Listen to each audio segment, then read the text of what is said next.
नमस्कार साथियों, लर्निंग बाजार के इस नए कार्यक्रम टुडे न्यूज एनालिसिस यानी TNA में आप सभी का स्वागत है। इस सेशन में आज हम लोग डिस्कस करेंगे किस तरह से PV सिंधु ने 2022 के सिंगापुर ओपन को अपनी खिताब किया, क्या होते हैं राष्ट्रपति पद की उम्मीदवारी, किसे दिया गया जापान का सर्वोच्च नागरिक सम्मान और भी बहुत सारे प्रश्न जिनकी चर्चा करेंगे इस सेशन में। लेकिन इससे पहले जो लोग चैनल पर नए हैं, चैनल को सब्सक्राइब करिए, लाइक करिए, दोस्तों के साथ शेयर करिए। तो चलिए चर्चा शुरू करते हैं।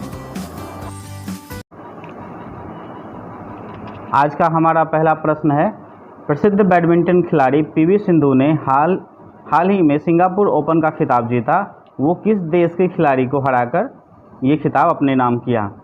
तो इसका सही उत्तर हो जाएगा चीन। हाल ही में सिंगापुर में जो आयोजित बैडमिंटन टूर्नामेंट 2022 का जो आयोजन हुआ, उसमें PV सिंधु ने इतिहास रचते हुए चीन के खिलाड़ी जिसका नाम वांग जी यी को 21-9 उसके बाद 11-21 और उसके बाद 21-15 से हराकर खिताब अपने नाम कर लिया है। इससे पहले उन्होंने सेमीफाइनल में जापान की सायना कावाकाकी को हराकर फाइनल में अपनी जगह बनाई। तो ये था आज का पहला प्रश्न। चलते हैं दूसरे प्रश्न की ओर। आज का दूसरा प्रश्न है, हाल ही में NDA ने अपना उपराष्ट्रपति उम्मीदवार किसे घोषित किया है? ये काफ़ी महत्वपूर्ण प्रश्न है।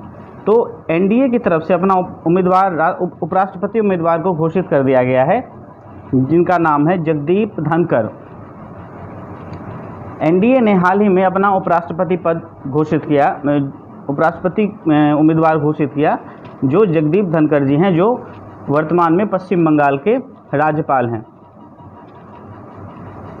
अगर हम उपराष्ट्रपति के पद की बात करें तो उपराष्ट्रपति राज्यसभा का अध्यक्ष होता है, जो लोकसभा प्लस राज्यसभा के सांसद के द्वारा जो वोटिंग होता है उसके बाद ये उम्मीदवार चुने जाते हैं। मतलब इस वोटिंग में राज्यसभा के भी सांसद और लोकसभा के भी सांसद वोट करते हैं। इसकी वोटिंग एकल संक्रमणीय मत प्रणाली के द्वारा होती है। इसमें लोकसभा के कुल सांसद और राज्यसभा के कुल सांसद के द्वारा जो बहुमत बनता है वो उपराष्ट्रपति का निर्णय करता है, उस उपराष्ट्रपति को चुनता है।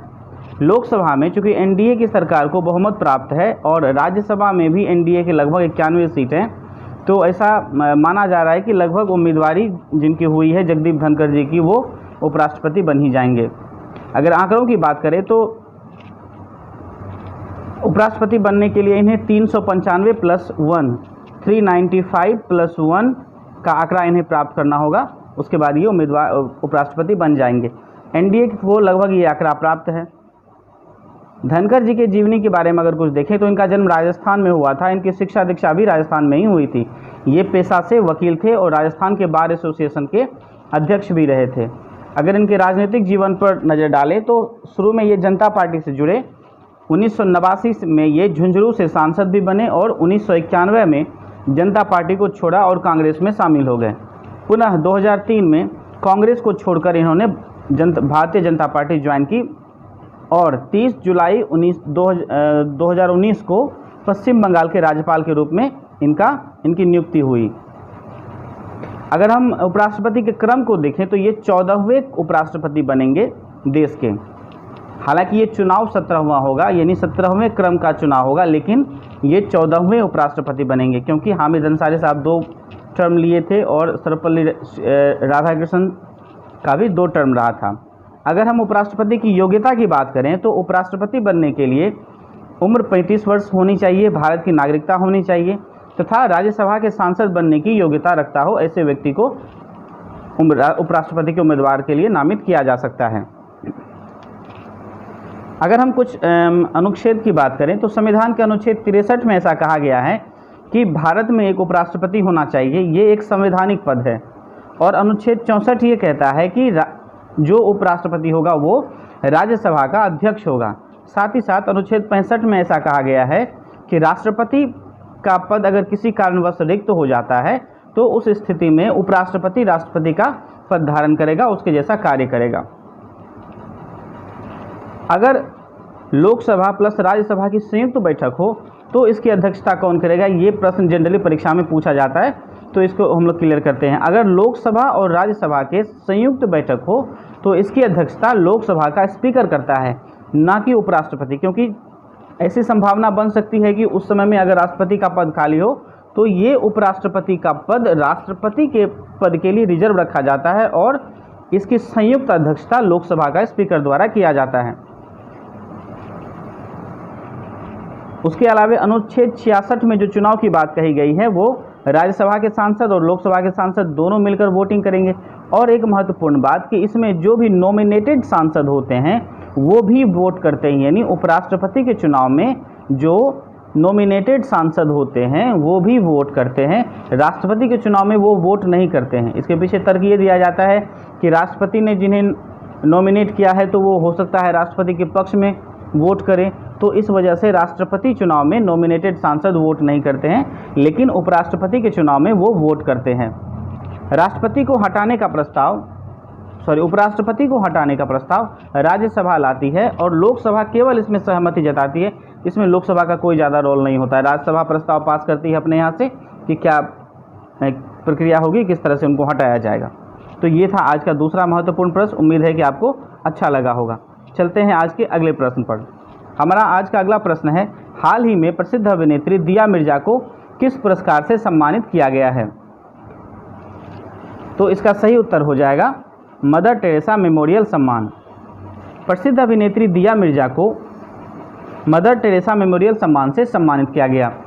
संयुक्त राष्ट्र पर्यावरण कार्यक्रम यूएनईपी की राष्ट्रीय सद्भावना राजदूत जो दिया मिर्जा जी हैं को पर्यावरण कार्यकर्ता अफरोज शाह को सामाजिक न्याय के लिए 2021 का प्रतिष्ठित मदर टेरेसा सम्मान से सम्मानित किया गया है। यह पुरस्कार महाराष्ट्र के राज्यपाल भगत सिंह कोश्यारी द्वारा इन्हें दिया गया है। Mother Teresa award harmony foundation द्वारा सामाजिक न्याय के लिए दिया जाता है। यह शांति, सद्भाव और सामाजिक न्याय को बढ़ावा देने के लिए, प्रोत्साहित करने के लिए उन लोगों को दिया जाता है जो इस क्षेत्र में अच्छा कार्य करते हैं। तो चलते हैं अगले प्रश्न की ओर। हमारा अगला प्रश्न है, बीसीसीआई के अध्यक्ष सौरव गांगुली को किस देश की संसद के द्वारा सम्मानित किया गया? हाल ही में सौरव गांगुली को सम्मानित किया गया, वो किस देश की संसद के द्वारा सम्मानित किया गया? तो इसका सही उत्तर हो जाएगा ब्रिटिश संसद के द्वारा। भारत के पूर्व कप्तान और वर्तमान बीसीसीआई के अध्यक्ष सौरव गांगुली को ब्रिटिश संसद के द्वारा सम्मानित किया गया। सौरव गांगुली ने 2019 में बीसीसीआई अध्यक्ष के पद के लिए उन्हें चुना गया था और वो भारत के 39वें अध्यक्ष बने थे बीसीसीआई के। लोग इन्हें प्यार से दादा कहते हैं। अगर हम इनके जीवन के बारे में कुछ जानें तो 2004 में इन्हें पद्मश्री का पुरस्कार मिला था और 2013 में बंगाल का एक महत्वपूर्ण पुरस्कार, बंगाल सरकार द्वारा दिया जाने वाला बंग विभूषण सम्मान से भी इन्हें सम्मानित किया गया था। ये भारत के सर्वोच्च न्यायालय द्वारा नियुक्त न्यायमूर्ति मुदगल समिति के जांच पैनल का भी हिस्सा हैं, जो ये जांच करती है कि कहाँ पे स्पॉट फिक्सिंग हो रहा है, कहाँ पे मैच में सट्टेबाजी हो रही है, इस तरह की गतिविधियों पर इनकी नज़र होती है। तो ये सर्वोच्च न्यायालय द्वारा भी अपॉइंट किए हुए हैं। चलते हैं आज के अगले प्रश्न की तरफ। आज का अगला प्रश्न है, हाल ही में जापान ने किसे मरणोपरांत देश का सर्वोच्च नागरिक सम्मान देने की घोषणा करी है? तो इसका सही आंसर हो जाएगा शिंजो आबे जी को। जापान सरकार ने पूर्व प्रधानमंत्री शिंजो आबे को देश का सर्वोच्च सम्मान या सर्वोच्च सजावट कहें तो the collar of the supreme order of chrysanthemum की से सम्मानित करने की घोषणा करी है। शिंजो आबे विश्व युद्ध के बाद ये सम्मान प्राप्त करने वाले चौथे प्रधानमंत्री होंगे। इस सम्मान की शुरुआत जापान के सम्राट मीजी ने 1876 में करी थी। अगर इस सम्मान के विषय में बात करें तो इसकी शुरुआत 1876 में करी थी, लेकिन उस समय इसका पूरा नामकरण नहीं हुआ था। उसके बाद 1888 में इस सम्मान में एक नया वर्ड जोड़ा गया और उसका नाम हो गया collar of the order. Word उसमें जोड़ा गया और अब जाके ये पूरा सम्मान का नाम बना। तो ये था हमारा 5वां प्रश्न। चलते हैं अगले प्रश्न की ओर और ये हमारा अंतिम प्रश्न है। आज का हमारा अंतिम प्रश्न है, वित्त वर्ष 2022-23 में भारत की जीडीपी विकास दर कितना % रहने वाला है? तो इसका सही उत्तर हो जाएगा 7.8%। घरेलू रेटिंग एजेंसी क्रिसिल ने वित्तीय वर्ष 2022-23 के लिए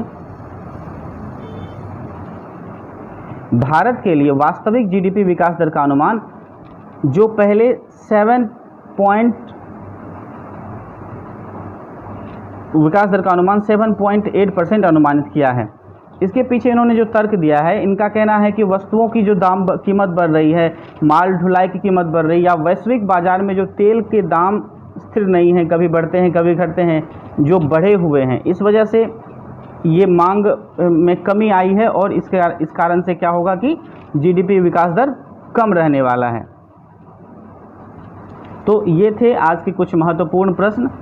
आपको ये सेशन अच्छा लगा तो आप चैनल को लाइक करिए, सब्सक्राइब करिए, शेयर करिए। हम इसी तरह से एक नए कंटेंट को हर दिन आपके सामने लाते रहेंगे। आप अपना सहयोग देते रहिए। बहुत बहुत धन्यवाद। आपका दिन शुभ हो।